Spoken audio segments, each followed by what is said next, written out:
Igreja, estamos mais uma vez no canal Riqueza para os Cristãos. Vamos ler hoje Neemias 13. A lei de Moisés estava sendo lida em voz alta para o povo. Então chegaram ao trecho que diz que nunca seria permitido que nenhum amonita ou moabita se juntasse ao povo de Deus. Isso porque o povo de Amon e o de Moabe não haviam dado comida nem água aos israelitas na viagem quando saíram do Egito. Em vez disso, esses dois povos haviam pago a Balaão para amaldiçoar o povo de Israel. Mas o nosso Deus virou a maldição em bênção. Quando os israelitas ouviram a leitura desta lei, eles expulsaram os estrangeiros do meio deles. Antes desses acontecimentos, o sacerdote Eliasibe, que era o encarregado dos depósitos do templo, havia se ligado com Tobias por laços de parentesco.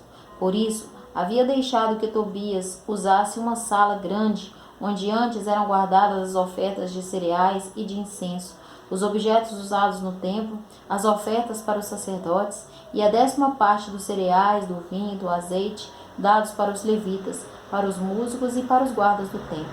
Porém, quando isso aconteceu, eu não estava em Jerusalém, porque no ano 32 do reinado de Artaxerxes da Babilônia, eu havia voltado para lá, a fim de dar ao rei um relatório. Mas depois de algum tempo, ele deixou que eu voltasse. Então voltei para Jerusalém e fiquei sabendo do mal que Eliasibe havia feito, deixando que Tobias usasse uma sala do templo. Eu fiquei tão furioso que joguei todos os móveis de Tobias para fora da sala. Depois dei ordem para que a sala fosse purificada e que os objetos do templo, as ofertas de cereais e incenso, fossem colocados ali de novo. Eu soube também que os músicos do templo e os outros levitas haviam saído de Jerusalém e voltado para suas fazendas, porque o povo não estava dando o suficiente para o sustento deles. Então, repreendi as autoridades por deixarem que o templo ficasse abandonado. Depois, trouxe de volta para o templo os levitas e os músicos e os coloquei de novo nos seus postos. Aí, todo o povo de Israel começou de novo a trazer para os depósitos do templo a 10ª parte dos cereais, do vinho e do azeite. Eu encarreguei de tomar conta dos depósitos os seguintes homens: o sacerdote Selemias, Zadok, o escrivão, e um levita chamado Pedaías. E como ajudante deles pus Hanã, filho de Zacur, e neto de Matanias. Eu sabia que podia confiar nestes homens e que eles seriam honestos na divisão dos mantimentos com seus colegas de trabalho. O meu Deus lembra de todas essas coisas que eu tenho feito pelo teu templo e pelo teu serviço. Naquele dia eu vi que em Jerusalém havia gente que no sábado pisava uvas para fazer vinho. Outros no sábado carregavam seus jumentos de cereais, vinho, uva, figo e outras coisas e levavam para dentro de Jerusalém. Então dei ordem para que não vendessem nada no sábado. Alguns homens da cidade de Tiro, que moravam em Jerusalém, traziam peixes e todo tipo de mercadorias à cidade para vender ao nosso povo no sábado. Então eu repreendi as autoridades dos judeus e lhes disse: vejam só que coisa errada vocês estão fazendo. Vocês estão profanando o dia de sábado. Foi por isso mesmo que Deus castigou os seus antepassados, deixando que esta cidade fosse destruída. E agora vocês insistem em profanar o sábado, fazendo com que assim Deus fique ainda mais irado com Israel. Portanto, ordenei que os portões da cidade fossem fechados antes que começasse cada sábado, logo que fosse ficando escuro, e que não fossem abertos de novo até que o sábado terminasse. E coloquei alguns dos meus homens nos portões, para que nenhuma carga fosse levada para dentro da cidade no sábado.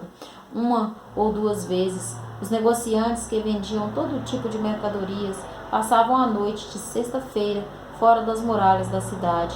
Mas eu os avisei: não adianta vocês passarem a noite do lado de fora das muralhas, esperando pela manhã. Se vocês fizerem isso de novo, eu usarei a força. Daí em diante, eles não voltaram mais no sábado.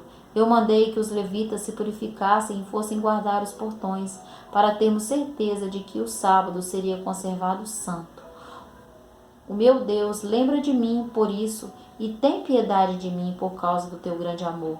Nesta época, descobri também que muitos judeus haviam casado com mulheres de Asdod, de Amon e de Moabe.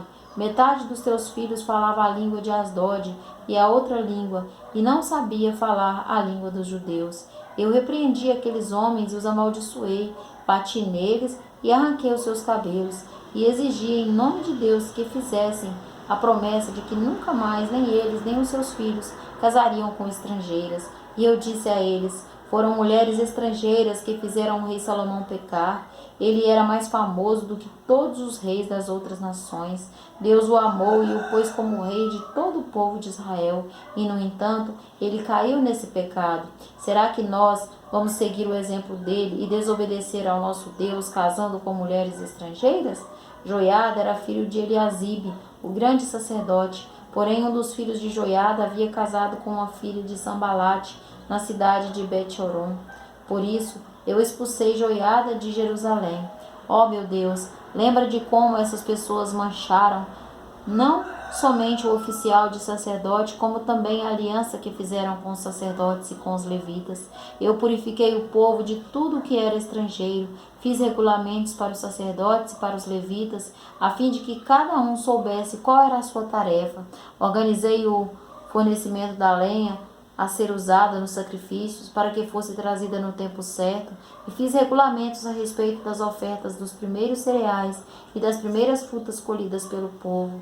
Lembra de tudo isso, ó meu Deus, e me abençoa.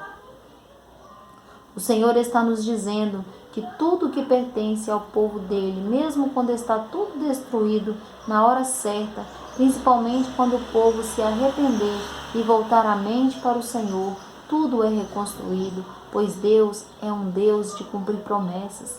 Então, irmãos, vamos ficar atentos e nos automotivar sempre para estar alinhados com o Senhor. Assim, Ele sempre nos abençoará e nos dará a vitória.